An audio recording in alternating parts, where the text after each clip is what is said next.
حمد و صلات کے بعد قرآن مجید کی سورہ زمر آیت نمبر 9 اللہ کریم نے فرمایا قل هل يستوي الذين يعلمون والذين لا يعلمون، فرمایا محبوب فرما دیجئے کہ کیا عالم اور جاہل برابر ہو سکتے ہیں؟ عالم اور جاہل برابر ہو سکتے ہیں؟ یہ برابر نہیں ہو سکتے۔ عالم عالم ہوتا ہے اور جاہل جاہل ہوتا ہے۔ یہ بات اگر کوئی عالم کرتا تو لوگ اس پر اعتراض کرتے،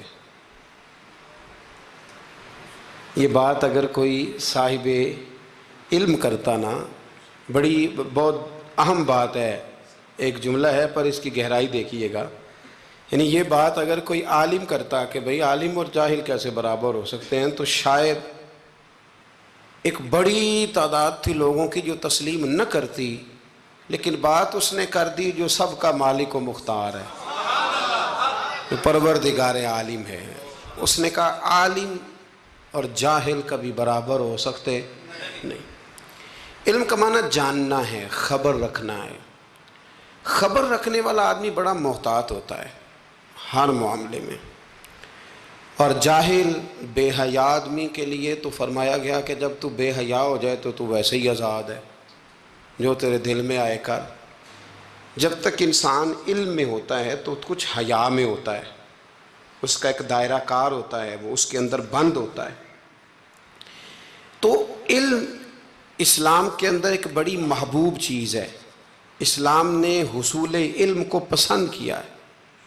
میرے نبی کریم صلی اللہ تعالیٰ علیہ وسلم نے فرمایا جس کو اللہ نے علم کے رستے پہ چلا دیا، سمجھو رب کریم نے اسے جنت کے رستے پہ چلا دیا۔ حصول علم، اور تمام علوم کی ہم قدر کرتے ہیں۔ جس آدمی کو ریاضی کا علم آتا ہے نا، وہ قابل قدر ہے، اس لیے کہ جب ہم لوگوں نے وراثت کے مسائل دیکھنے ہوں گے تو ریاضی کی ضرورت پڑے گی۔ تو اب میں کیسے اس کی بے قدری کروں جو ریاضی جانتا ہے؟ مجھے جب اللہ توفیق دے میں حج اور عمرے کے لیے جاؤں گا تو مجھے پائلٹ کے ساتھ جانا ہے، تو میں اب یہ دعویٰ کروں کہ دنیا میں صرف اس آدمی کی ضرورت ہے جو میں ہوں، تو یہ میرا دعویٰ غلط ہے، اس لیے کہ میں وہ اگر جانتا ہوگا جہاز کو اڑانا چلانا، میں اس کی قدر کروں گا تو میں اللہ کے گھر پہنچوں گا۔ تو کتنا بڑا اس کا میرے لیے اگر میں سمجھوں تو یہ اعزاز ہے کہ اس نے اس فن کو دیکھا، اس کو سیکھا، اور پھر اس کی برکت سے اللہ نے ہمیں بیت اللہ کی زیارت بھی نصیب کرائی اور روضہ رسول کا دیدار بھی عطا فرمایا۔ تو جہاں جو شخص جس معیار کا علم رکھتا ہے اور پھر اس کو مثبت استعمال کرتا ہے، اس کی قدر کرنی چاہیے۔ اور ہر آدمی کی اللہ کے محبوب علیہ السلام اس کے منصب کے لحاظ سے قدر کرتے تھے، ہر آدمی کی۔ جب حدیبیہ کے لیے سفیر کی ضرورت تھی تو کل صحابہ عادل تھے، پیارے تھے، پر حضور نے فرمایا یہ کام عثمان غنی بہتر کر سکتے ہیں۔ تو اور یہ میرے محبوب کے علم کا کمال ہے کہ حضور لوگوں کی روحوں میں جھانک کے دیکھ لیتے ہیں کہ کون بندہ کس قابل ہے۔ خیبر کی رات حضور نے کیا اعلان فرمایا؟ فرمایا جھنڈا سویرے اس کو دوں گا جو انشاءاللہ فتح کر کے آئے گا، جو فتح سویرے۔ تو بات تو رات حضور نے کر دی تھی کہ فتح ہو جائے گی، اور جھنڈا میں دے دوں گا، تو پھر فتح ہوئی کہ نہ ہوئی؟ تو یہ میرے رسول کریم علیہ السلام کو اللہ نے اعزاز دیا کہ ہر آدمی کی جہاں وہ جس صلاحیت کا مالک تھا اللہ کے رسول نے قدر فرمائی۔ دوستو، عزیزو، بزرگو، یاد رکھیے گا کہ نبی کریم صلی اللہ علیہ وسلم نے ان سب سے بڑھ کر جس علم کو حضور لے کے آئے اور جس علم کی حضور نے فضیلت بیان کی، اور جس علم کے حوالے سے میرے رسول کریم علیہ السلام نے اظہار فرمایا، وہ ہے قرآن و سنت کا علم۔ اس علم کو حضور نے بڑا پسند کیا۔ اور ایک بات یہاں سمجھ لے، کچھ علوم ایسے ہوتے ہیں جن کا مخصوص کسی شعبے سے تعلق ہوتا ہے۔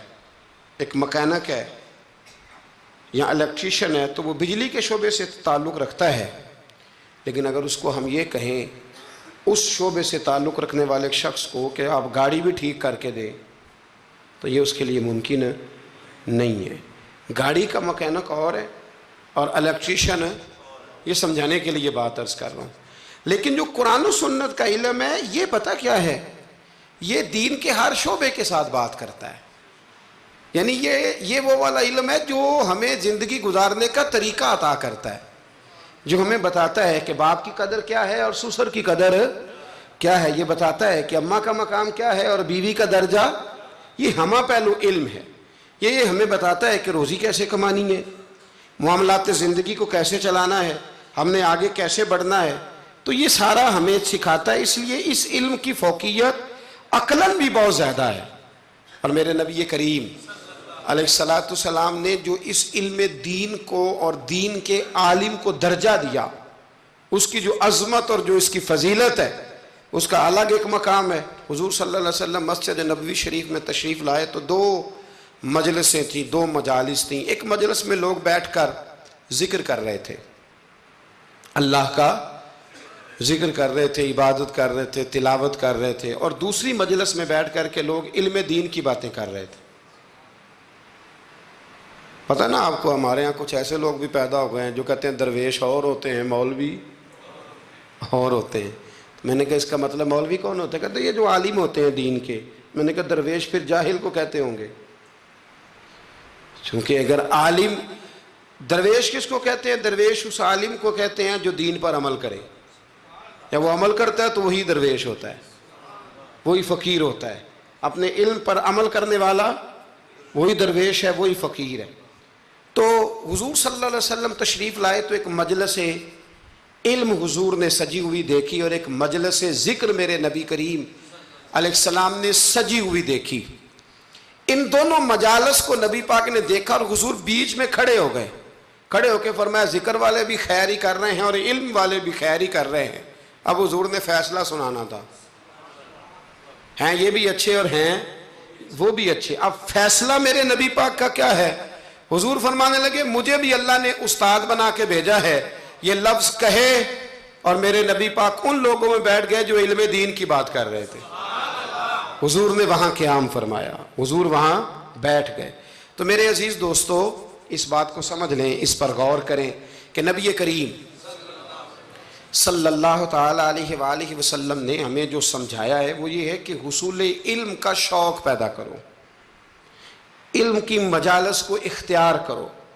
اہل علم جاننے والے، ہمارے ہاں لوگوں کے پاس بڑا محدود سا علم ہوتا ہے، لیکن وہ اپنے اس علم کی ترویج کرنا، ایک خاص بیماری ہے جس پر میں اشارہ کرنے لگا ہوں، اس کو سمجھیے گا. تھوڑا سا علم ہوتا ہے مختصر سا، ہم کیا کرتے ہیں، ہم اس علم کو دکھانا چاہتے ہیں، بتانا چاہتے ہیں، سنانا چاہتے ہیں. حالانکہ اتنا محدود علم ہے، ابھی آپ ٹھہر جائیں، ابھی آپ اس میں پختگی لائیں، ابھی آپ سیکھنے کے ماحول میں رہیں. جب آپ سکھانے کی مسند پر بیٹھنے کی کوشش کرتے ہیں تو وہ جو آپ کا سیکھنے کا ذوق ہوتا ہے، شوق ہوتا ہے، اور جو آپ نے سیکھنے کا مزاج ہوتا ہے اس میں ایک تو کمزوری آتی ہے. دوسرا یہ کہ پھر آپ کا ذہن جو ہوتا ہے، شیطان اور نفس، وہ آپ کو اس رستے سے روکتا ہے جس رستے پر آپ سیکھنے کے لیے نکلے ہوئے تھے.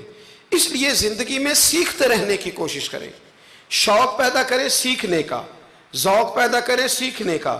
اگر حضرت موسیٰ چل سکتے ہیں سیکھنے کے ارادے سے، حضرت موسیٰ جب سیکھنے کے ارادے سے چلے نا جناب خضر کی طرف، تو ایک شاگرد بھی ان کے ساتھ تھا. تو شاگرد کہہ سکتا تھا کہ استاد جی یہ آپ کیا کرنے لگے، آپ تو خود استاد ہیں، تو آپ ایک نیا استاد ڈھونڈنے لگے. یہ چیزیں مانے ہوتی ہیں، لوگ علم سیکھ نہیں پاتے، لوگ ڈٹ جاتے. تو سیکھنے کا مزاج بنائیں، جب کوئی اچھی چیز کہیں سے ملے اس کو عکس کریں. اپنے تھوڑے علم کو زیادہ کی طرف جانے کے لیے حجاب نہ بنائیں، اور بڑے علماء کی بڑی باتیں خوبصورتی کے ساتھ ان کو جگہ دیں، فہم پیدا کریں. ہمارے زمانے میں لوگ تیزی کے ساتھ ان کو مختلف قسم کے طریقوں سے علماء سے دور کرنے کی کوشش کی جاتی ہے، عداوت پیدا کی جاتی ہے. پتہ آپ کو ہمارے وزیر صاحب نے پچھلے دنوں کہا کہ یہ تو پسماندہ طبقے کے لوگ ہیں. اس چیز کا تسلسل کیا جاتا ہے. پھر ڈھیروں لوگ ہوتے ہیں جو روز نئی نئی داستانیں بنا کے علماء سے لوگوں کو دور کرنے کی کوشش کرتے ہیں. بھائیو علم کا ذوق پیدا کریں. 10 شوال اور 14 جون بریلی میں فاضل بریلوی رحمت اللہ تعالیٰ علیہ پیدا ہوئے. اعلیٰ حضرت رحمت اللہ علیہ 4 سال 4 مہینے اور 4 دن کی عمر ہوئی تو بسم اللہ شریف کرائی گئی، پڑھنا شروع کیا۔ 6.5 سال کی عمر تھی تو ممبر پر بیٹھ کر نبی پاک کا میلاد بیان کرنا شروع کر دیا۔ 13 سال کی عمر میں اعلیٰ حضرت نے تمام علوم حاصل کر لیے تھے، 13 اور تقریباً 13.5 سال اور 13.25 سال کی علم میں ایک ہوتا ہے تقریر کرنا اور ہوتا ہے ایک ہوتا ہے فتویٰ لکھنا۔ بہت بڑا مفتی ہو تو فتویٰ لکھتا ہے، تو ابھی اعلیٰ حضرت کی عمر پوری 14 سال نہیں ہوئی تھی کہ فتویٰ پہلا لکھ کے دے دیا۔ آپ کے والد صاحب بہت بڑے مفتی تھے، زمانہ فتویٰ لیتا تھا۔ جب پہلا فتویٰ اعلیٰ حضرت نے دیا تو آپ کے ابا جی اسی دن اٹھے، فرمانے لگے بیٹے میں آج سے فارغ ہوں، فتویٰ تو ہی لکھا کرے گا۔ اور یہ پتہ ہے کہ بات کیا ہے، لوگوں کو حسد پیدا ہو جاتا ہے، جس میں کوئی خوبی ہو نا اس کی خوبی کا اعتراف کرنا چاہیے، جلنا نہیں چاہیے۔ لوگ جلتے ہیں، داستان سرائی کرتے ہیں، پروگرام بناتے ہیں۔ خوبی ہو تو خوبی کا اعتراف، ہم خوبی کا اعتراف نہیں کرتے، یہ ہمارا نقص ہے۔ اعلیٰ حضرت رحمۃ اللہ علیہ کو اللہ نے کمال دیا۔ اعلیٰ حضرت سے عمر میں بڑے تھے مولانا وسیع احمد صاحب، اور محدث تھے بہت بڑے، پیلی بھیت میں رہتے تھے۔ ان کی اعلیٰ حضرت سے ملاقات ہوئی تو فرمانے لگے بھئی یہ معمولی بندہ نہیں، یہ مجدد ہے اپنے وقت کا۔ حالانکہ وہ محدث تھے، وہ اعلیٰ حضرت سے عمر میں بڑے تھے، انہوں نے مجدد کہا۔ پھر اعلیٰ حضرت نے لکھنا شروع کیا، 1000 کتاب لکھی فاضل بریلوی۔ کتنی پڑھی ہے ویسے ایسا کدی 1000؟ جی بچوں سے میں پوچھتا ہوں، کئی دفعہ پیپر دیکھے آتے ہیں تو میں کہتا ہوں کتابیں ساری پڑھی، کہتے ہیں نہیں اپ ٹو ڈیٹ تو تیاری کی تھی، استادوں نے کہا تھا یہ والے باب یاد کر لینا پیپروں میں آ جائیں گے۔ یعنی پوری کتاب جو ہماری ہوتی ہے نا کورس کی، اسکولوں میں بچے وہ بھی ساری پڑھتے، موٹی موٹی تیاری ہوتی ہے نا۔ یعنی کتاب پڑھنا بڑا مشکل کام ہے۔ ہمارے ایک بزرگ تھے تو وہ کہا کرتے تھے کتاب بڑی مہنگی ہو گئی ہے، کتاب خریدنی بڑی مشکل ہے، اور خرید کے پڑھنی اس سے مشکل ہے، پڑھ کے سمجھنی اس سے مشکل ہے۔ اور فرمایا کرتے تھے سمجھ کے عمل کرنا سب سے مشکل ہے، یہ کام ہی بڑا مشکل ہے پڑھنے پڑھانے کا۔ اعلیٰ حضرت نے 1000 کتاب لکھی، اور کس طرح کر کے لکھی کہ دلائل کے انبار لگا دیے، ایک حوالہ نہیں دیا۔ کئی ایسی جگہ ہیں جہاں اعلیٰ حضرت رحمۃ اللہ نے ایک بات کا 100 حوالہ پیش کیا ہے۔ اتنا کمال اللہ نے عطا کیا۔ آپ حج کرنے گئے ہوئے تھے، اور سب سے بڑا آپ کا موضوع ہے نبی پاک کی شانیں بیان کرنا، حضور کی عظمت پہ لکھنا بڑا موضوع ہے۔ اپنے اپنے موضوع ہوتے ہیں نا، کچھ لوگ فقہ آپ نے فقاہت پہ سب سے زیادہ کام کیا، لیکن جس موضوع پر آپ کا غلبہ رہا وہ رسول اللہ کی محبت کا موضوع ہے، وہ نبی کریم کی محبت کا، اور لکھا تو پھر کمال ہی لکھا، پھر کمال لکھا اعلیٰ حضرت، اور حد کر دی۔ مکہ شریف میں تھے، بخار بڑا زیادہ تھا، اور آپ گئے ہوئے تھے حج عمرے کے ارادے سے، تیز بخار تھا، تو کسی شخص نے پوچھا نبی پاک کو علم غیب ہے؟ 2 گھنٹے میں علم غیب پر اتنی موٹی کتاب درج فرما دی، 2 گھنٹے میں، اور کوئی لائبریری نہیں، کوئی حوالہ نہیں۔ تو کسی نے کہا یہ کیا ہے؟ فرمانے لگے یہ میرے محبوب سے غلامی کا رشتہ ہے، یہ میرا حضور سے غلامی کا، تم پوچھتے جاؤ میں حضور کی شانیں بتاتا جاؤں گا، میں نبی پاک کے تذکرے کرتا جاؤں۔ اور پھر تعریفیں کس کس کی حضور کی اولاد کی اصحاب کی نبی پاک کے غلاموں کی ولیوں کی صوفیاء کی علم بڑا تگڑا اللہ نے دیا۔ کسی نے پوچھا تیمم کس مٹی سے جائز ہے؟ تو مٹی کی 80 قسمیں بیان کر دی، مٹی کی 80 قسمیں۔ فرمانے لگے مٹی ایک جیسی نہیں ہوتی، ایک مٹی زمین پہ پڑی ہوتی ہے، کپڑے پہ پڑی ہوتی ہے، کپڑے ایک جیسے نہیں ہوتے، ایک سوتی ہوتا ہے، ایک ریشمی ہوتا ہے، ایک کے اندر مٹی جذب ہوتی ہے، ایک میں جذب نہیں ہوتی ہے، ایک سے دھونے سے جلدی نکل جاتی ہے، ایک سے جلدی نہیں نکلتی۔ 80 قسمیں بتا کے فرمایا اس سے ہو جاتا ہے، اس سے نہیں ہوتا، اس سے ہو جاتا ہے، اس سے۔ اور جواب بڑے شاندار دیتے تھے۔ ایک بندے نے ایک دفعہ پوچھا جی فرض کا درجہ زیادہ کہ سنت کا؟ فرمانے لگے فرض کا۔ تو کہنے لگے پھر سیدھا منہ دھویا کریں، آپ وضو میں پہلے ہاتھ دھوتے ہیں، پھر کلی کرتے ہیں، پھر ناک میں پانی ڈالتے ہیں، تو منہ فرض تو منہ دھونا ہے پہلے، ہاتھ دھونا بھی وضو میں سنت ہے، ناک میں پانی ڈالنا بھی سنت ہے، کلی کرنا بھی۔ تو آپ نے تو پہلے 3 سنتیں ادا کی، پھر وضو۔ فرمانے لگے ٹھیک تم نے کہا ہے، پر تم پتہ نہیں نا تمہیں کہ یہ میرے رسول اللہ کی سنت کی برکت کتنی ہے۔ شریعت حکم دیتی ہے کہ پانی معتدل ہونا چاہیے وضو کرنے کے لیے، نہ زیادہ ٹھنڈا ہو نہ زیادہ گرم ہو، زیادہ گرم ہو تو منہ جل جاتا ہے۔ اور شریعت حکم دیتی ہے کہ پانی بد ذائقہ نہیں ہونا چاہیے، اور حکم دیتی ہے کہ بدبو والا نہیں ہونا چاہیے۔ فرمایا اس لیے ہمارے نبی نے پہلے ہمیں 3 سنتیں دیں کہ ٹوٹی کے نیچے نا ہاتھ کر کے دیکھ لو پانی زیادہ گرم تو نہیں، اور کہیں منہ نہ جلا لینا۔ اور پھر ہمارے نبی نے ہمیں سنت دے کے بتایا کہ منہ میں ڈال کے دیکھ لو بد ذائقہ تو نہیں، پھر کہا ناک میں ڈال کے دیکھ لو کہ اس سے بو تو نہیں آتی۔ فرمایا مصطفیٰ نے کہا میری 3 سنتیں ادا کر کے اب چہرے پہ پانی ڈالو گے تو فرض ادا کرنے کا مزہ آ جائے گا۔ اعلیٰ حضرت کو اللہ نے وہ کمال دیا، ملک سخن کی شاہی تم کو رضا مسلم، جس سمت آ گئے ہو سکے بٹھا دیے۔ باتیں بہت ساری ہیں، کچھ خالص علمی ہوتی ہیں، کچھ بڑے علم بھی ہوتا ہے اور اس میں لطف بھی ہوتا ہے۔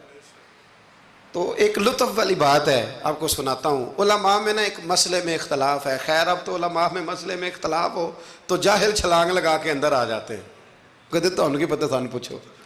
علماء میں اکثر مسائل میں اختلاف رائے ہو جاتا تھا اور ہے آج بھی۔ امام شافعی اور امام مالک کا اختلاف کوئی نہیں تو کیا گالیاں دینی شروع کر دیں گے لوگ؟ اختلاف رائے علماء کے اندر ہو جاتا ہے۔ تو اختلاف رائے ہے علماء کے ایک مسئلے کے اندر، وہ کیا ہے؟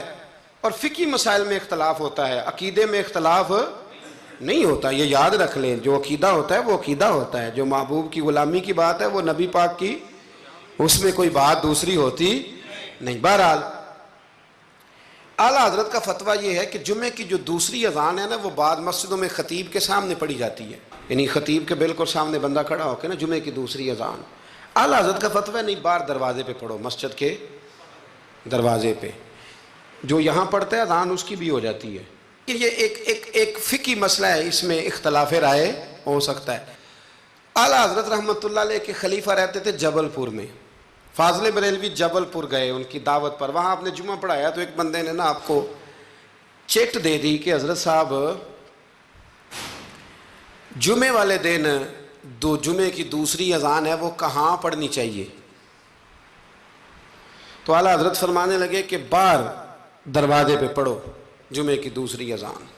وہاں کچھ اپنے ہی نظریے کے لوگ تھے، اپنے ہی تیر کھا کے جو دیکھا کمی گاہ کی طرف تو اپنے ہی دوستوں سے ملاقات ہو، غیروں کو اتنا مسئلہ بھی کوئی نہیں ہوتا، حسد ہمیشہ اپنوں میں ہوتا ہے۔ تو وہ اپنے ہی لوگ تھے، وہ کہنے لگے جی ہم 50 سال سے دے رہے ہیں اذان، مولوی صاحب نے یہاں کے لڑائی کرا دی ہے کہ اذان باہر پڑھو۔ انہوں نے نا کچہری میں، اعلیٰ حضرت انگریز کی عدالت کو عدالت نہیں فرماتے تھے، کہتے تھے عدالت تو وہ ہوتی ہے جہاں عدل ہو، یہ کچہریاں ہیں، یہ عدالتیں، وہ عدالت کہتے نہیں تھے، کہتے عدالت کا مطلب ہے عدل والی جگہ۔ اعلیٰ حضرت کبھی نہیں گئے تھے انگریز کی عدالت میں، تو جب ان سے کہا گیا نا کہ مقدمہ کر دیا کسی نے کہ لو جی ہم 50 سال سے اذان پڑھ رہے ہیں تو انہوں نے نواں فتویٰ دے دیا ہے کہ اذان جو باہر پڑھے، تو اعلیٰ حضرت کو نوٹس آ گیا عدالت سے، آپ کبھی جایا نہیں کرتے تھے۔ اتفاق کی بات، وہ جو آواز دینے والا تھا نا، جو آواز دیتا تھا فلاں بن فلاں حاضر، وہ اعلیٰ حضرت کا مرید تھا۔ اعلیٰ حضرت نے اس کو ساری بات سمجھا دی کہ میری باری آئی تو تم نے کرنا کیا ہے؟ اس نے کہا جی ٹھیک ہے، مسئلہ طے ہو گیا۔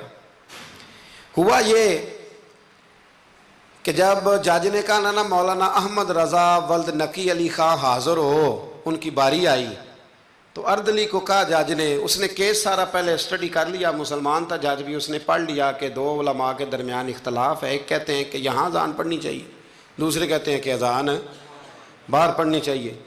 تو وہ پتہ کیا کہتا ہے، اس کو سمجھایا ہوا تھا، جج کہنے لگا چلو جی یہ مسئلہ بھی نمٹاؤ، وہ مدعی پارٹی بھی آئی ہوئی تھی، اعلیٰ حضرت نہیں آئے تھے، وہ بڑے خوش تھے کہ وہ نہیں نہ آیا، تو ہم جج کو نا تھوڑا سا اس کو ہوا بھریں گے کہ دیکھا نا جی وہ تو آپ کو بھی کچھ نہیں سمجھتا، وہ بات اور خراب ہو جائے گی۔ پر وَتُعِزُّ مَن تَشَاءُ تُذِلُّ مَن تَشَاءُ، یہ عزتیں ذلتیں یہ اللہ کے ہاتھ میں، یہ رب کریم کے ہاتھ میں۔